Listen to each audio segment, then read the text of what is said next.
The verdict: rape of Kavya, an air hostess. Mumbai, Sessions Court, Courtroom Number 1, date 17th March 2029.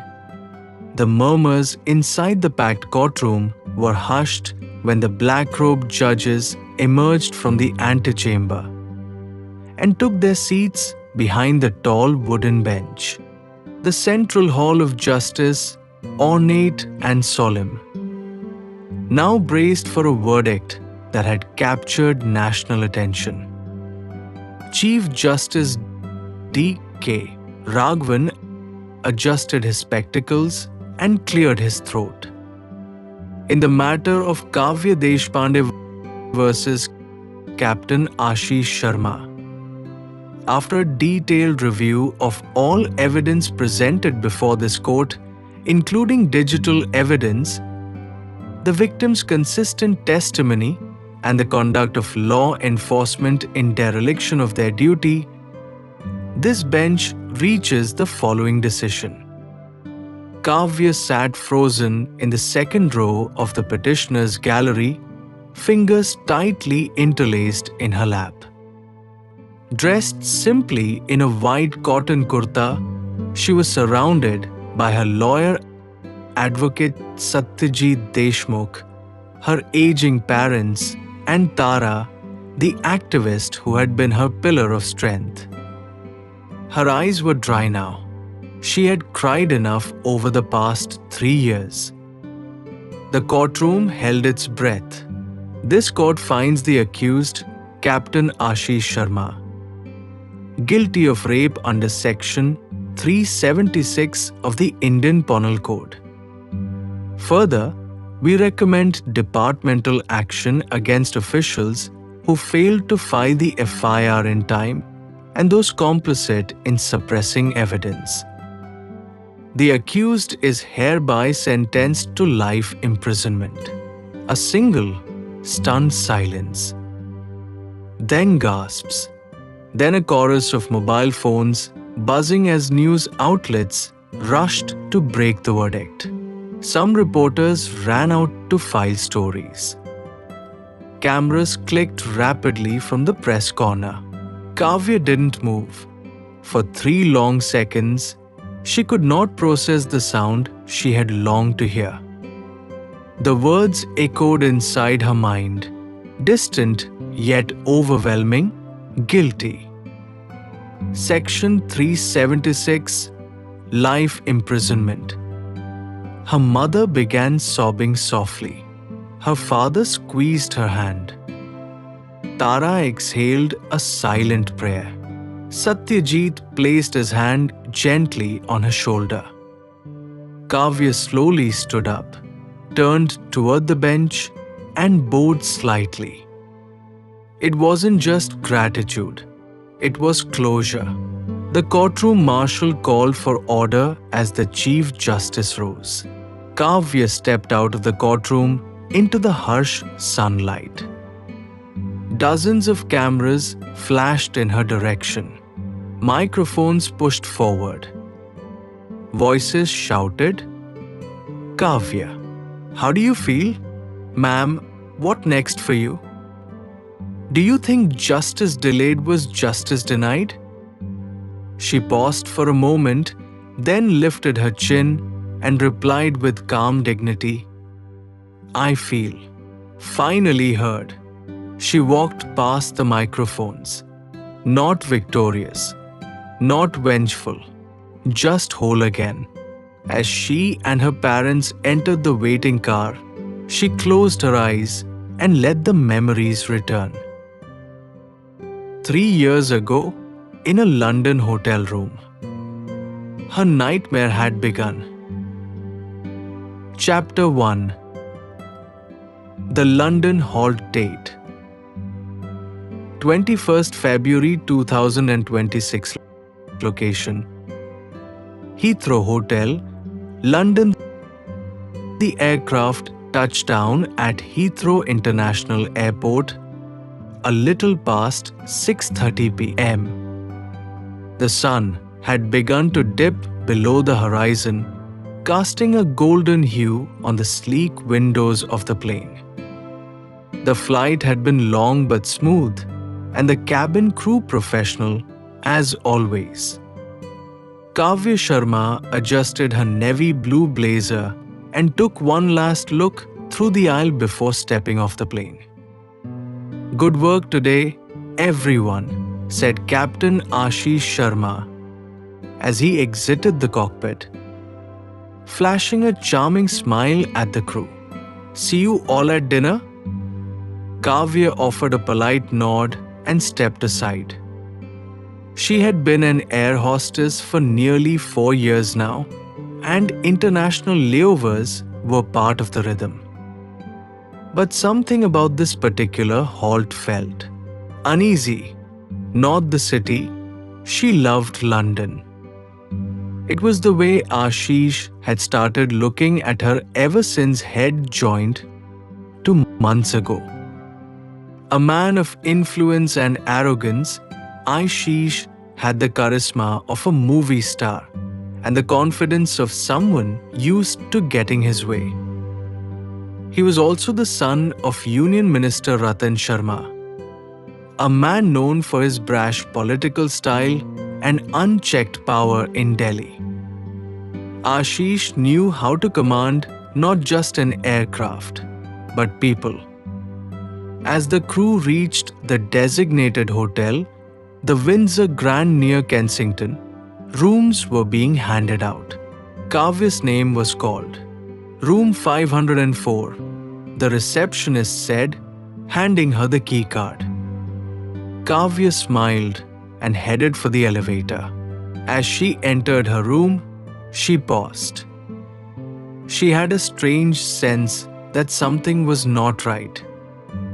The room was a bit too lavish for standard crew bookings: king-size bed, wine on the side table, and scented candles already lit. She stepped back into the hallway and dialed the airline's ground staff. "This isn't my usual room type. I didn't request this," she said. "Captain Sharma insisted you be upgraded, ma'am. Said it was your birthday?" "It's not," she replied curtly and hung up. Frowning, she changed into comfortable clothes, locked the door, and sat near the window. London looked beautiful. It always did, but her uneasiness persisted. Later that evening, the crew gathered in the hotel restaurant. Kavya joined them reluctantly. Ashish was already seated, sipping whiskey, his eyes scanning her like a hawk. "You're glowing tonight," he said with a grin as she sat down. "Just tired," she replied and turned her face away. He didn't stop. Compliments, jokes, casual touches on the arm, nothing too overt, but enough to unsettle. By dessert, she excused herself and returned to her room. She locked the door, latched the top chain, and placed a chair under the handle, her small ritual when she felt unsafe. She took a quick shower and sat down to write an email to her parents when a knock sounded at the door. "Room service," came a muffled voice. She opened the door slightly, peering through the gap, still chained. A hotel staff member stood there with a tray. "I didn't order," she began. "Compliments from Captain Sharma," he said. She almost slammed the door, but the man left the tray on the floor and walked off. Her face flushed with anger. She hadn't invited this. She picked up the tray to throw it away. That's when she noticed something odd. The wine bottle was already open, the glass half filled. She didn't touch it. Later that night, she felt drowsy, unusually so. Her limbs felt heavy. Her vision blurred. She stumbled toward the bed. Then came a sharp click, the sound of her door unlocking. She wanted to scream, to run, but her body betrayed her. She saw Ashish's shadow enter the room. The chain had been removed. How? He came closer. Relax, he whispered. She tried to move. Her voice caught in her throat. The world swirled, then turned black. She woke the next morning cold, in pain and barely clothed. Ashish was gone. The sheets were crumpled, and a strange, sterile smell lingered in the air. Her body hurt. Her soul felt torn apart. She stumbled into the bathroom, turned on the shower, and cried for an hour. It was not a bad dream. It had happened. The assault, the violation, the betrayal. Chapter 2. Silent return to Mumbai date. 23rd February 2026. Location: Mumbai International Airport. The flight back from London was a blur. Kavya sat silently in her jump seat, her expression calm, but her heart was in tatters. Her body moved through the routines on autopilot, greeting passengers, offering beverages, checking seat belts. Her lips smiled, but her soul was screaming. No one on the crew noticed anything different. Or maybe they did and chose not to ask.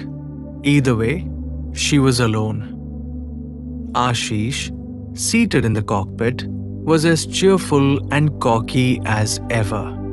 He laughed with the co-pilot, flirted with another stewardess, and walked out of the aircraft at Mumbai with a spring in his step, as though nothing had happened. Kavya lingered behind. Her hands trembled as she closed the final overhead bin. The cabin smelled of coffee and perfume and human chatter. But to her, it was suffocating. Outside, the warm Mumbai air wrapped around her like a blanket she didn't want. She felt nauseous and disoriented. Her father, Ajit Sharma, was waiting near the arrivals gate, waving gently. He was a retired railway officer, his hair now fully grey, his back slightly bent with age. Her mother, Meena, was beside him, clutching a small water bottle and her purse. Kavya saw them and burst into tears. They rushed to her, holding her, confused and concerned. "Kavya, what happened? Beta?" Her mother asked softly, touching her cheek. I'll tell you everything at home," she whispered, her voice hoarse. Later that night, Mulund, Mumbai, the small two-bedroom apartment in the suburbs, had been her home since childhood. That night, its walls bore witness to a grief no parent should ever hear from their child. Kavya sat on her childhood bed, wrapped in a shawl, her eyes blank. Her parents sat across from her, stunned. "I didn't drink that wine. I didn't let him in. I locked the door. I did everything right. Still, he..." Her voice broke. "He raped me." Her mother gasped aloud. Her father looked like he had aged 5 years in 5 minutes. For several moments, no one spoke. Then Ajit stood up, walked over, and hugged her tightly. His voice trembled. "We believe you, Kavya, and we will stand by you, no matter what." That night, the household didn't sleep. The next morning, Kavya walked into a local police station in Andheri and gave her complaint in writing. She described the date, time, location, and name of the accused. The duty officer read the paper, frowned, and looked up. "You're accusing Captain Ashish Sharma?" "Yes." "Do you know who he is?" "I know exactly who he is." He folded the complaint slowly and said, "Madam, these cases are tricky. International location, high-profile name. It's not that easy." "Are you refusing to file my complaint?" No, he replied quickly. "We'll look into it. File it under verification first." She didn't know the law in detail, but she knew the delay tactic well. Hours passed. The station officer disappeared for lunch. Calls were made. A junior constable returned and said gently, "Didi, you should go home. Someone will call you tomorrow." No FIR was filed. The next morning, Kavya went back with her father and a lawyer friend of her father's. They insisted on a formal FIR. Still nothing. By the third day, the station had stopped taking her calls. The machinery had begun its slow sabotage. Not openly, not rudely, but silently, in the way the powerful smother the powerless, with silence, delays, bureaucracy, and pressure. But Kavya was not ready to break. Not yet. Chapter 3. The official complaint date: 26th February 2026. Location: Mumbai, Advocate Satyajit Deshmukh's office. Dadar. Kavya sat across a white teak desk in a small but busy law office, her shoulders squared, her eyes fierce. The trauma had not faded, but something else had taken its place: resolve. Advocate Satyajit Deshmukh, a tall man in his 40s with salt and pepper hair and eyes sharp as glass, had just finished reading the handwritten account she had brought. "I believe you," he said without hesitation. "And if you are ready to go all the way, I'll fight this with you." Kavya nodded. "I have nothing to lose anymore." The past few days had destroyed her illusions. Her airline had sent her a routine transfer notice. Effectively a polite dismissal. No explanation, no hearing, just silence. Cha wouldn't return her calls. Her crewmates, once friendly, now avoided her. She was becoming that girl who cried rape. Advocate Satyajit leaned forward. "Here's what we'll do. Since the police have not filed your FIR, we will go directly to the magistrate under section 156(3) of the Criminal Procedure Code. The court can order the police to register an FIR." Kavya listened carefully.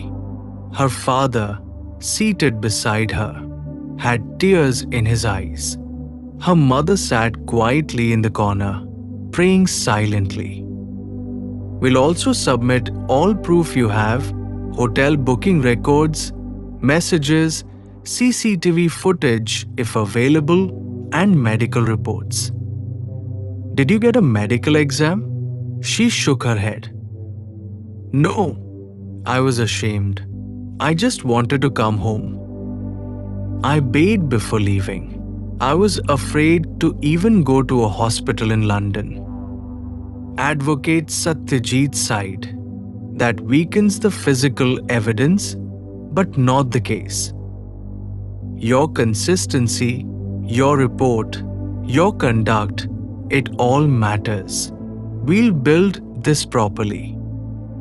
1st March 2026, Magistrates Court, Mumbai.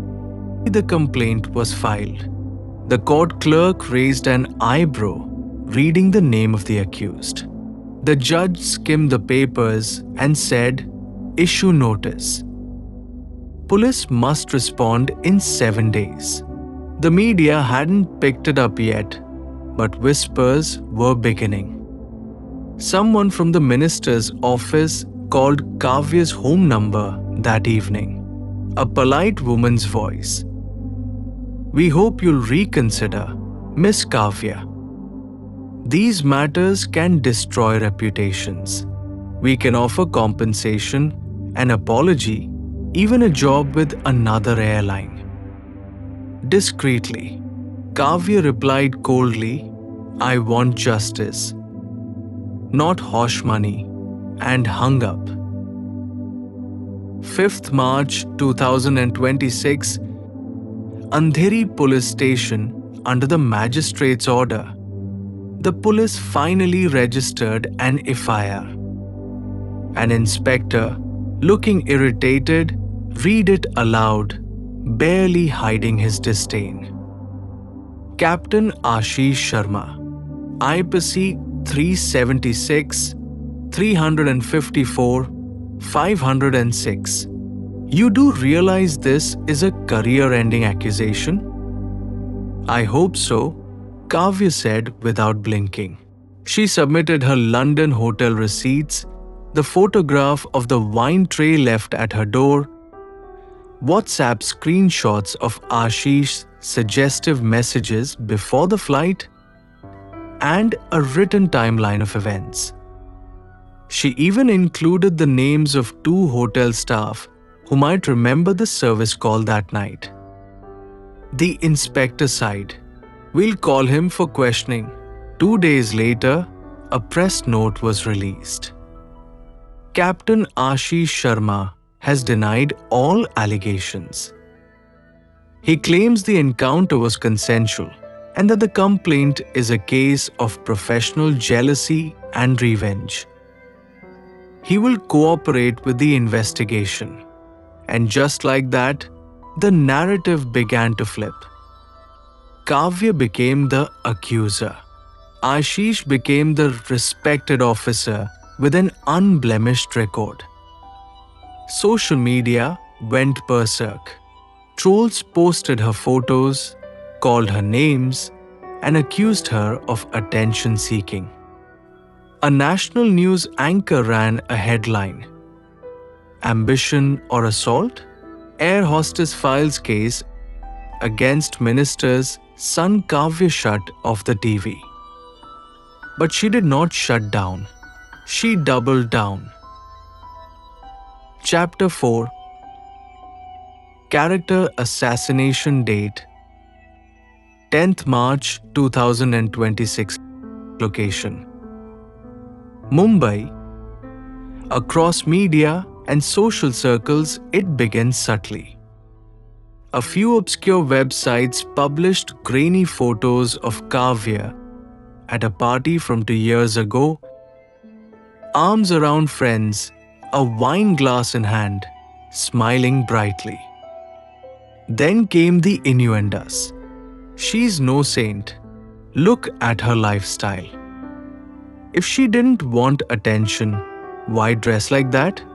Everyone knows what these girls do on international flights. TV debates lit up.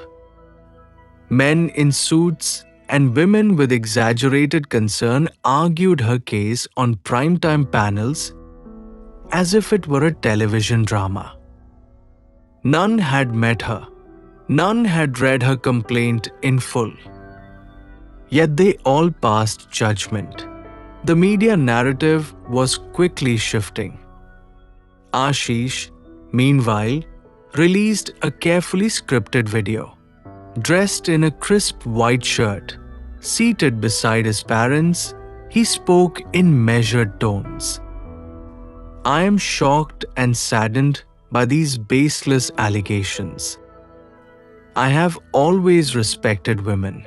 I believe in the law of the land and will cooperate fully.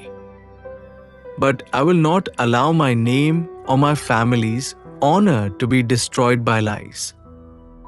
The video went viral. Sympathy poured in from political circles, fellow pilots, and even celebrities. Within days, hashtags like Hush Stand with Hashish and Hush Justice for Pilots began trending. Kavya watched it in silence, her knuckles white as she gripped her phone.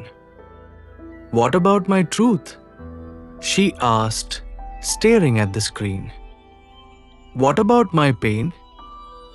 11th March 2026, Advocate Deshmukh's office, get ready. Satyajit warned her, placing several newspaper clippings on the table. "They're building a character profile against you. Everything you've ever said or done is now under scrutiny. I have nothing to hide. You once dated someone in the same airline. Did it end badly? Yes, but that has nothing to do with. They'll say it shows emotional instability. They'll question your motives, your past, even your menstrual cycle if they think it matters. The courtroom is not a place of dignity for a woman in your position. It's a battlefield." Kavya closed her eyes for a moment. "Let them come. I've already lost my job, my friends, my peace. But I won't lose my voice." Satyajit smiled grimly. "That voice will echo in court. But prepare for the crossfire." 15th March 2026, social fallout neighbors stopped speaking to Kavya's family members. The local grocer avoided eye contact. Kavya's building secretary whispered in the hallway, "Bad luck follows bad names." Even her old college friend messaged her, "Hey, I'm sorry this is happening, but can you not tag me in anything? My company is watching." The loneliness became suffocating, but her parents stood firm. Her father now walked her to the court every hearing. Her mother kept a small Shivlinga on the windowsill and prayed for strength, not revenge. 18th March 2026, court hearing begins. Kavya stepped into the courtroom in a plain salwar kameez, her hair tied back, eyes determined. Ashish arrived 15 minutes later, flanked by 3 lawyers and a personal assistant. He gave her a passing glance, cold, unapologetic. Advocate Satyajit leaned toward her. "Don't look at him. He's not your judge. The judge is sitting up there." The prosecution presented the initial evidence: hotel logs, room booking records, and CCTV footage of Ashish entering the elevator at 11:47 p.m. and again leaving at 1:12 a.m. Ashish's lawyer stood up, smirking. "Your Honor, the footage proves nothing. He may have visited for a consensual encounter. There are no signs of forced entry, no physical injuries, and most importantly, no medical examination." He turned toward Kavya.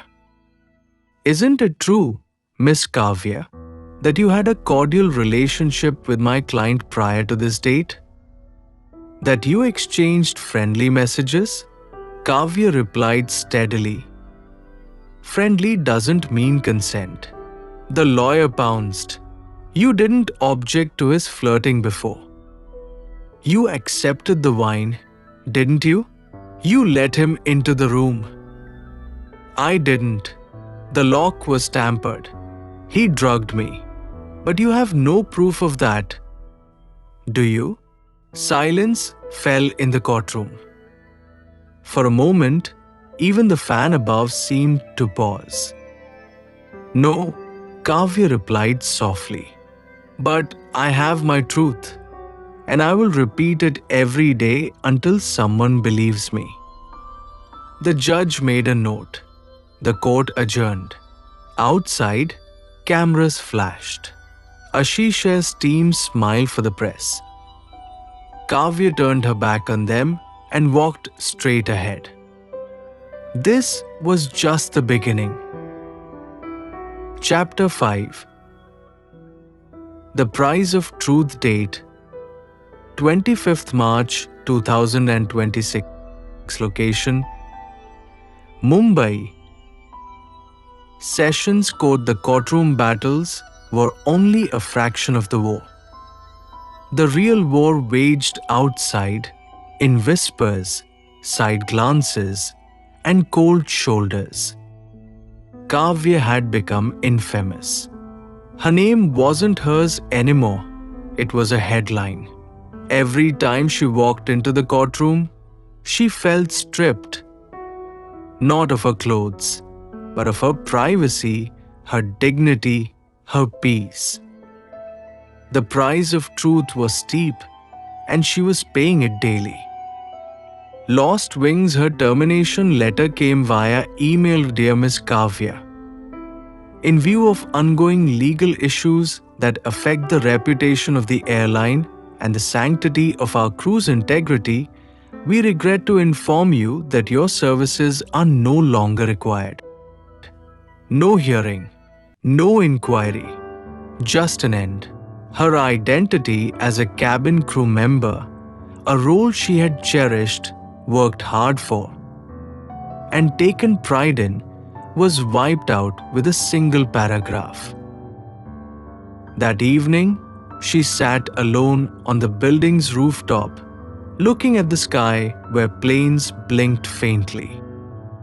Her mother brought her tea and sat beside her. "You're not alone," she whispered. "And this is not the end. You didn't lose your wings, child. You gave them to truth." Backlash, the minister, Ashish's father, finally broke his silence. In a press conference in Delhi, he slammed the dirty tricks of political enemies and accused an unnamed woman of being used to malign his son's spotless record. Behind closed doors, Kavya received another call, this time from a powerful female bureaucrat. "Beta, sometimes silence is smarter than noise.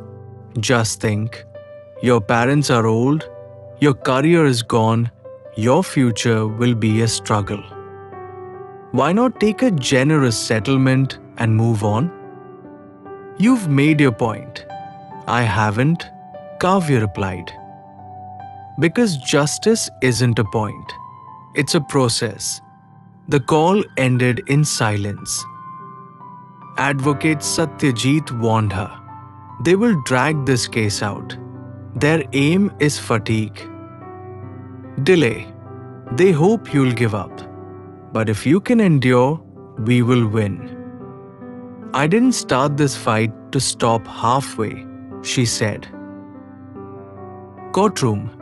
Cross-examination continues. Ashish's lawyer was relentless. "Isn't it true you were romantically involved with the accused?" "No."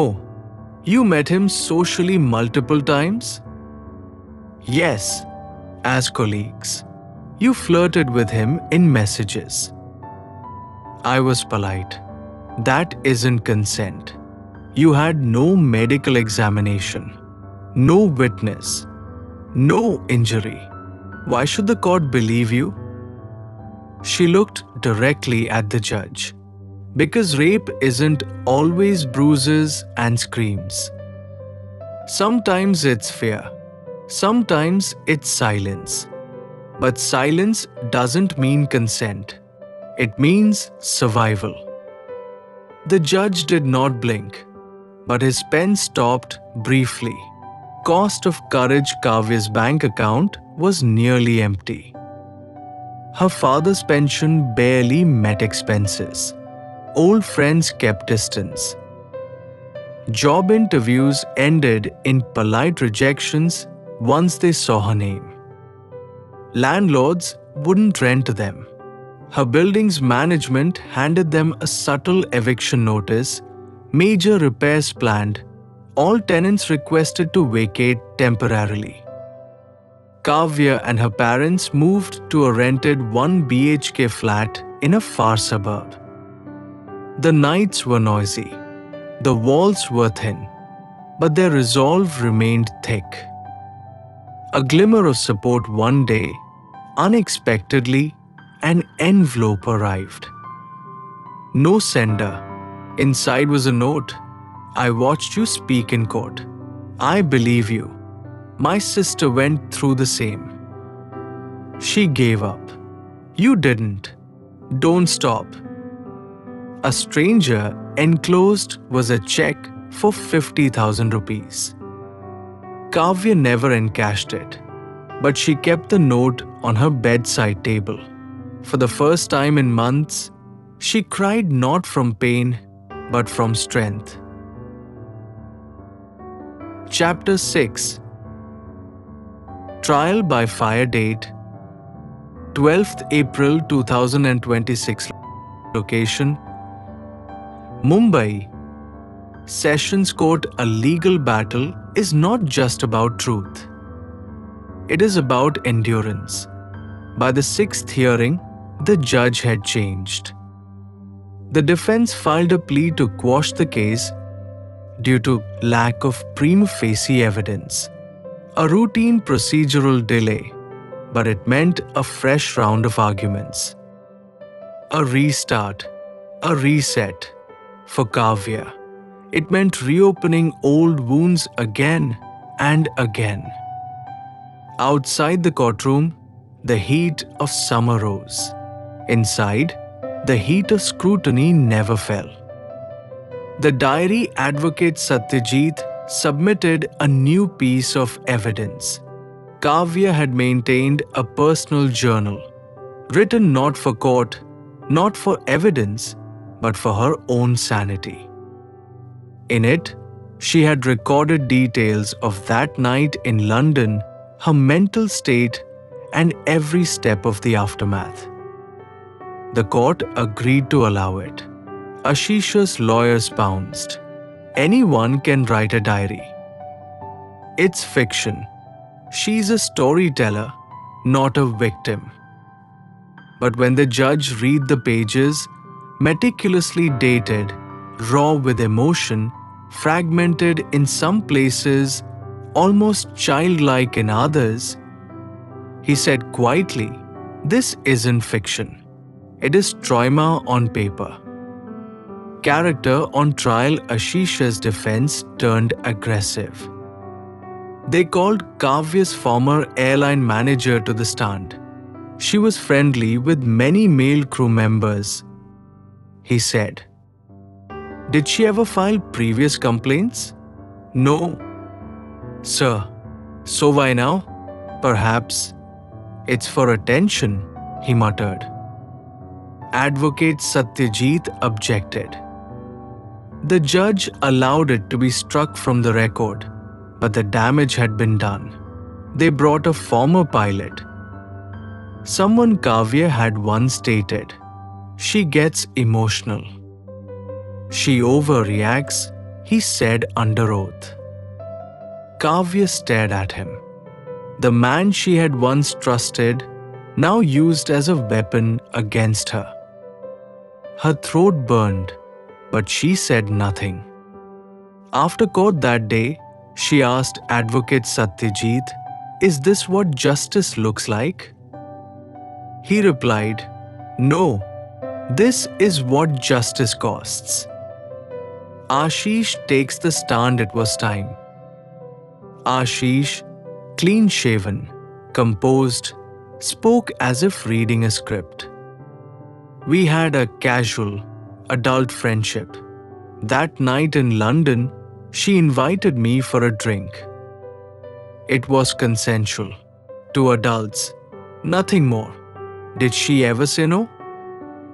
Asked the judge. Not in words. But there was no resistance. Kavya stood up, voice steady. He drugged my wine. I lost awareness. When I woke up, I was naked and alone. I remember his colon, his breath, his weight on my chest. I remember trying to scream. Nothing came out. The room was still. Advocate S.Thatte placed a lab report from the hotel's wine glass. A trace of benzodiazepine found, though faint. The judge narrowed his eyes. Did the accused offer the drink? Ashish's lawyer interrupted. Objection, irrelevant. The judge overruled. Ashish hesitated. Yes, he said finally. But that's standard. We were celebrating a good flight. Public opinion turns 1 week later. An independent journalist published a long-form piece titled "The Hostess Who Would Not Be Silent." It told Kavya's story with care. No gossip, no drama, just facts. Her timeline, her pain, her fight. It went viral. Suddenly, the tide began to turn. Students held small protests outside court. Feminist lawyers offered amicus support. Former air hostesses shared stories of abuse hushed by powerful names. Kavya received a package, a flight badge from a retired hostess, and a note that read, "Fly, child. Even without wings, fly." Chapter 7. The Minister's Son. Date 20th April 2026. Location: New Delhi and Mumbai. Power does not defend itself with truth.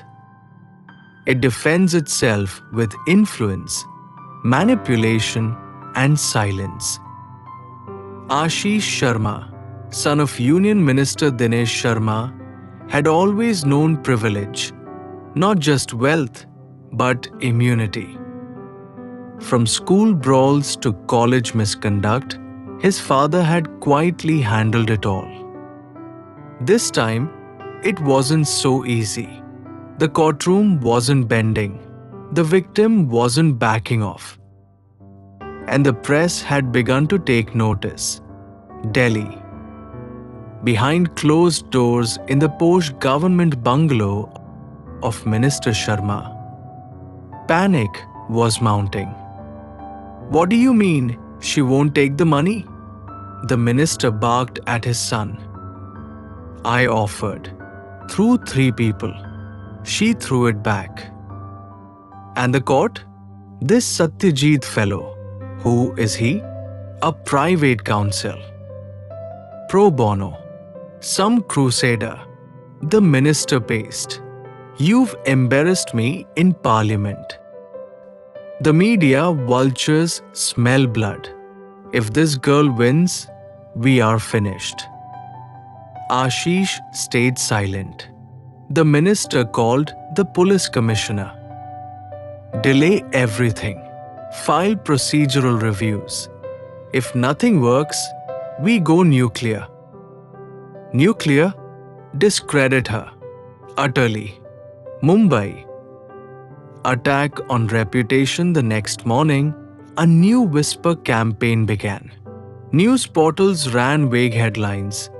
Hostesses wild past. Unverified claims surface.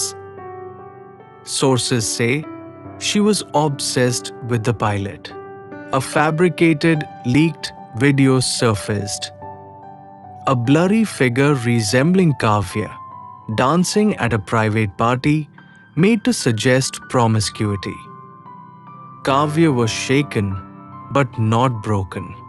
She looked at the screen and whispered, even if I were naked and dancing, it still wouldn't be consent. Satyajit responded, "We'll file a defamation case. But first, we keep our focus. Supreme Court is watching now." The political crack in Parliament, the opposition seized the chance.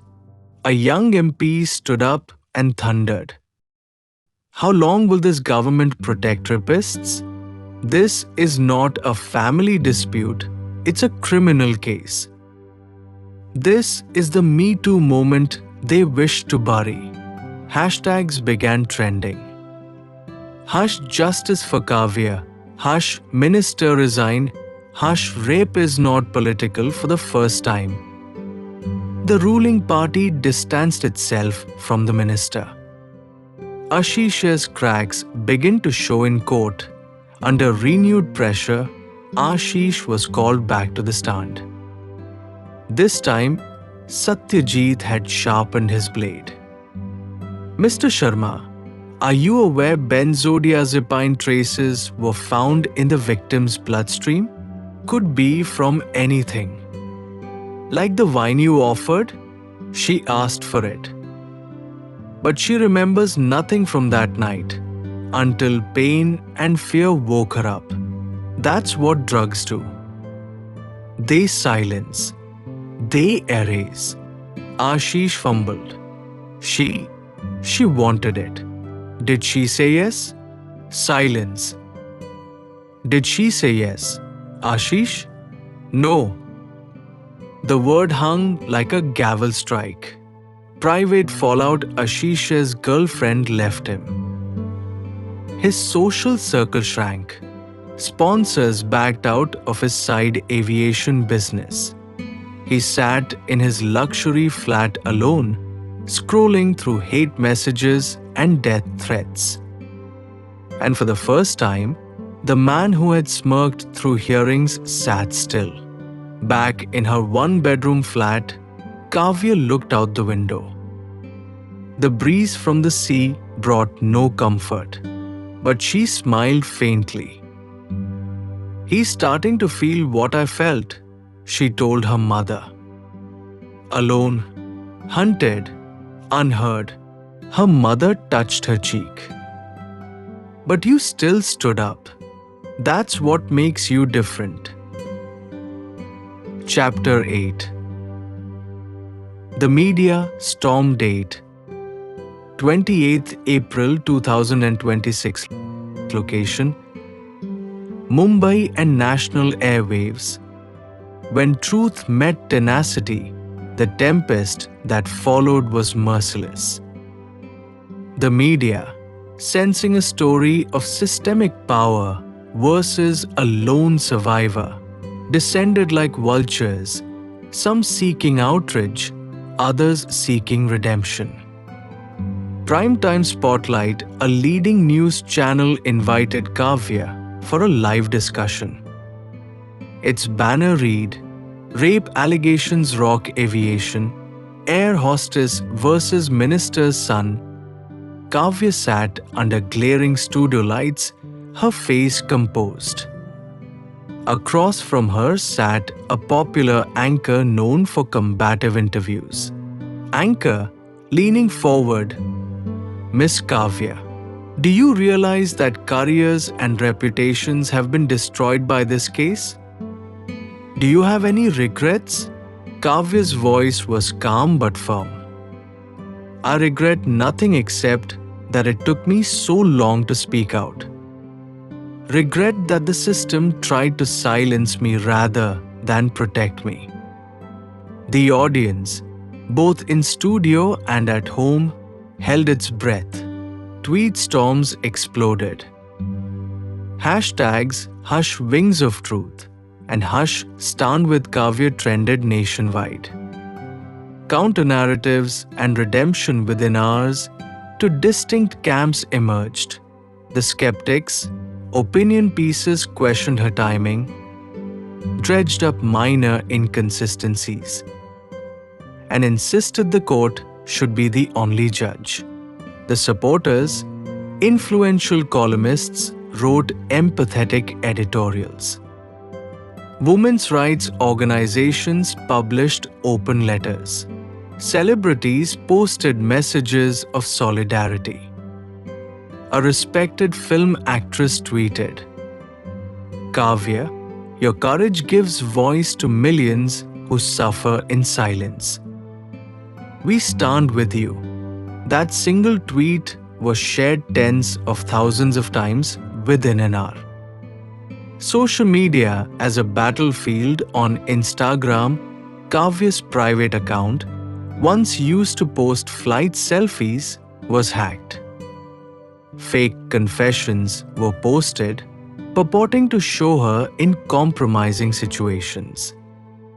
Within minutes, she lost control of her own narrative. Her phone buzzed non-stop. Trolls, bots, and keyboard warriors flooded her notifications. She turned to Tara, her activist friend, who mobilized a digital response team. Within 24 hours, the hacked posts were taken down. Official statements were issued. A legal notice was sent to the hacker's IP address. The hacker's identity was traced to an address linked to the minister's office. A turning tide yet, as the storm raged, a new current began to flow beneath the surface. Honest reporting replaced sensationalism in some quarters. A timeline of silence. How reporting rape is a battle, a 4-page spread in a leading daily. Psychology of survivors, a televised panel with mental health experts explaining why victims seldom report immediately. Rape Law 101. Infographics demystifying legal jargon for the public. Kavya watched each segment, sometimes through tears, sometimes through silent pride. The narrative she had feared would be hijacked was slowly, irrevocably turning in her favor. Preparing for the next court date with renewed momentum, Satyajit arranged for expert witnesses. A forensic toxicologist to testify on drug traces. A digital analyst to authenticate WhatsApp messages. A trauma psychologist to explain why victims freeze rather than fight. As the date for the final sessions court hearing neared, Kavya felt a cautious optimism. The media storm had been fierce, but it had also shone a light into dark corners. That night, she walked along Juhu Beach with her parents, the sea breeze carrying salt and hope in equal measure. Her father squeezed her hand. "You've made them listen," he said softly. She looked at the horizon. The lights of Mumbai flickered like stars fallen to earth. "This storm," she whispered, "is nothing compared to the calm I'll find when this is over." Chapter 9. Trial of Evidence Date 5th May 2026. Location Mumbai. Sessions Court evidence is the backbone of any case. It holds the power to expose or conceal the truth. In Kavya's case, it was the fragile thread connecting her to justice. If she had been uncertain before, this was the moment that would define her. The final stage of the courtroom battle. The lab reports the defense tried to undermine the scientific findings. Their first move was to challenge the legitimacy of the toxicology report that showed traces of benzodiazepine in the wine glass Kavya had drunk from the night of the assault. They questioned the laboratory's procedure, the contamination of the sample, and the methodology used in the test. Advocate S.Thatte, unfazed, stood up to present his rebuttal. Your Honor, we are not here to question the integrity of the lab. We are here to acknowledge that the findings are clear. Kavya's drink was laced with a sedative. That is fact. The impact of that sedative was severe enough to leave her with memory gaps. The judge raised his eyebrows. Continue. Advocate S.Thatte called in the expert toxicologist to the witness stand. A seasoned professional, Dr. Malini Shroff had worked in criminal forensics for over 20 years. When she testified, she left no room for doubt. The traces found in the wine were from a common sedative, benzodiazepine, which causes extreme drowsiness, memory loss, and in some cases, total amnesia. This indicates that the victim was rendered unconscious or semi-conscious, making it impossible for her to give consent. The defense's strategy to undermine the evidence was slowly crumbling. The digital footprint next came the digital evidence. The defense had tried to paint Kavya as someone who had been eager for Ashish's attention, pointing to the text messages exchanged between them. But S.Thatte had anticipated this argument. Kavya's WhatsApp messages were re-examined under the scrutiny of a digital analyst, who proved that the pattern of communication, casual at first, then increasingly one-sided, showed no signs of consensual intimacy. The key evidence came from a single message Kavya had sent earlier in the day before the flight layover in London. It read, "I'm looking forward to getting some rest tonight. It's been a tough schedule. Hope we don't have any surprises." The message, time-stamped just hours before the assault, was crucial. It suggested Kavya was preparing for a quiet night, not a night out with Ashish. This was backed up by testimonies from crew members who had worked the flight and knew her state of mind. S.Thatte asked the digital expert to confirm that there had been no attempt to continue any conversation after Ashish had sent his initial "let's meet for a drink" message. The defense attempted to portray her responses as flirtatious, but the timeline revealed her discomfort at the sudden invitation. Miss Kavya, the analyst, said in court, there was no mutual agreement. In fact, there was a lack of any continued engagement after the drink invitation, which indicates her unwillingness. The defense fell silent. The survivor's testimony after days of cross-examinations, Kavya's moment arrived. S.Thatte had prepared her carefully. He had coached her, guided her, and helped her practice her statements, but in that moment, it was only her raw courage that carried her through. With a steady breath, she took the stand. The audience in the courtroom shifted. The room was heavy with anticipation. "Miss Kavya," the judge said softly, "please describe, in your own words, what happened that night." Kavya's voice was calm, but the weight of her words was undeniable. "I remember feeling tired after the long flight. I hadn't planned on going out, but when Ashish invited me for a drink, I thought it would just be a casual conversation. I trusted him.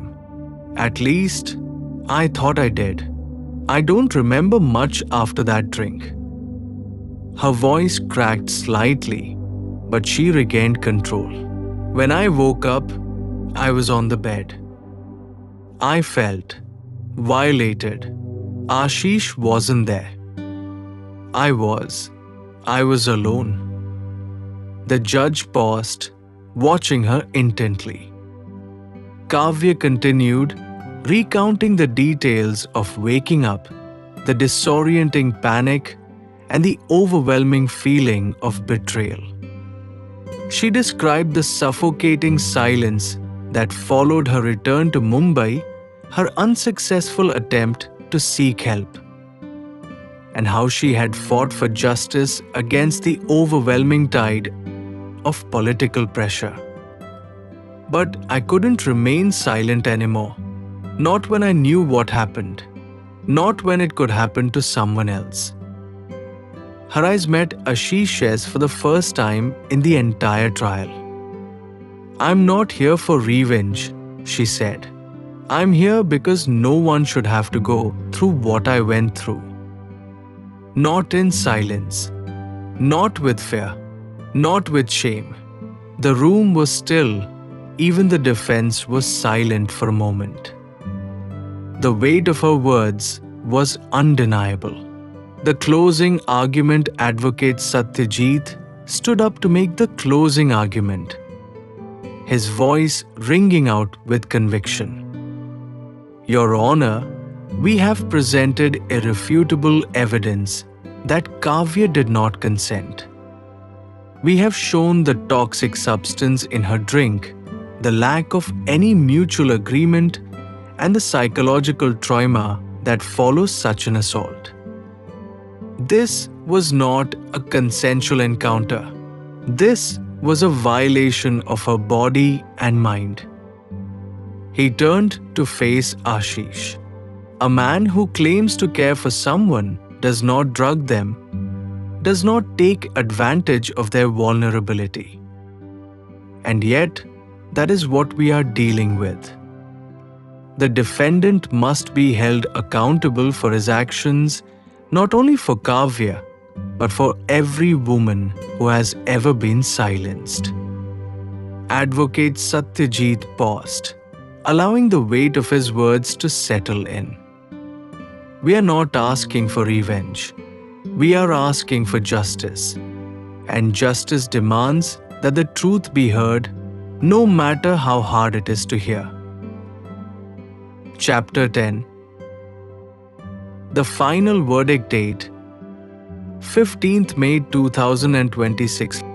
Location, Mumbai. Sessions Court. The final day in the courtroom arrived like a storm's quiet aftermath. All the pieces of the puzzle were laid out, every argument had been made, and now it was up to the judge to decide. For Kavya, this day was the culmination of every tear she had shed, every sleepless night she had endured, and every moment of doubt she had fought to overcome. As she sat in the courtroom, her hands rested in her lap, steady but trembling. S.Thatte sat beside her, his presence a source of calm. The defense's last-ditch Ashish's defense attorney, in a final attempt to discredit Kavya, tried to create doubt. "Your Honor," the lawyer said, standing up, "there is no direct evidence linking my client to any form of coercion or violence. There were no witnesses to the supposed events of that night, and the victim's own testimony is inconsistent. How can we believe someone who can't even remember key moments of the alleged incident?" Advocate S.Thatte stood, unfazed. "Let's address the real issue. Your Honor, the victim's memory loss is a result of a sedative, a substance administered without her consent.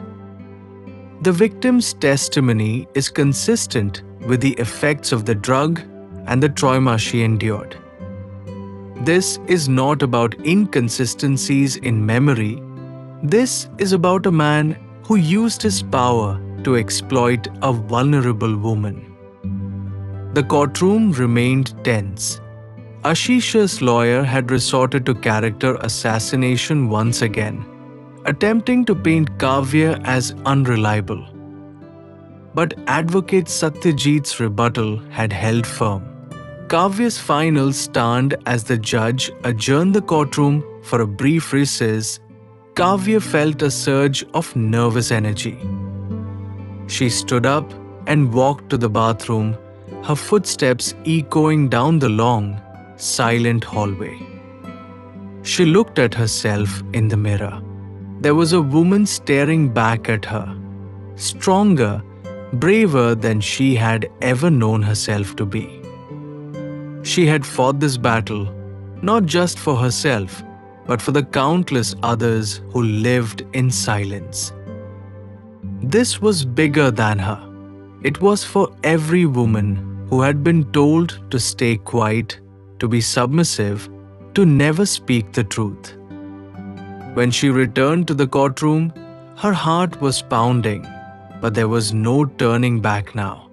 The judge's summation, the judge entered, and the courtroom fell into hushed silence.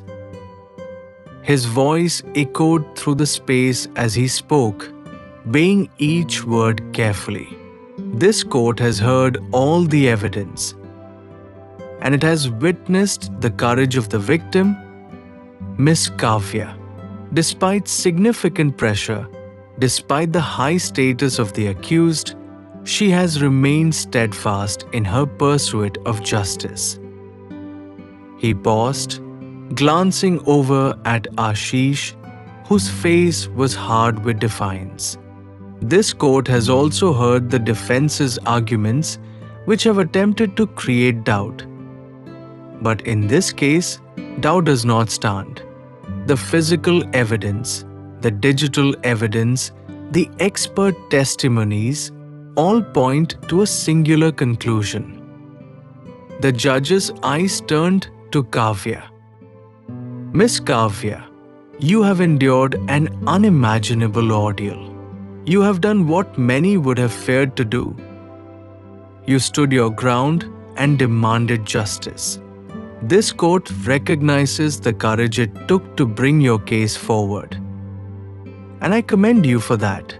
Kavya's heart raced as she awaited the final decision. Ashish Sharma, you are found guilty of the charges brought against you. The evidence is overwhelming, and the victim's testimony has proven to be both credible and consistent. You have abused your power and position, and this court holds you accountable for your actions. Ashish's face drained of color. His eyes flickered from the judge to Kavya, then to his father, who sat at the back of the courtroom with his head bowed. The sentence the judge looked at Ashish one last time before delivering the sentence. For the crime of rape, you are sentenced to 10 years in prison. Your actions have shattered the life of Miss Kavya and have undermined the trust placed in you as a professional in the aviation industry. You will serve your sentence with no leniency. The gavel struck. Silence filled the room. Then, a low murmur spread throughout the courtroom. Kavya stood motionless for a moment, processing the words, processing the finality of it all. The battle had been long, and the pain had been deep, but justice had been served. She turned to look at Advocate Satyajit, who smiled gently at her, his pride evident in his eyes. He had always believed in her. Her mother, sitting in the back, wiped away tears of relief and joy. Kavya could feel her heart swell with the love and support that had carried her through. The aftermath, as the courtroom began to empty, reporters swarmed to interview her, their cameras flashing. Kavya walked slowly towards the exit, surrounded by her family and Satyajit. The press asked the same question repeatedly, but she gave the same answer with a calm resolve. This victory is not just mine. It's for every woman who has suffered in silence. It's for every survivor who thought they didn't have a voice.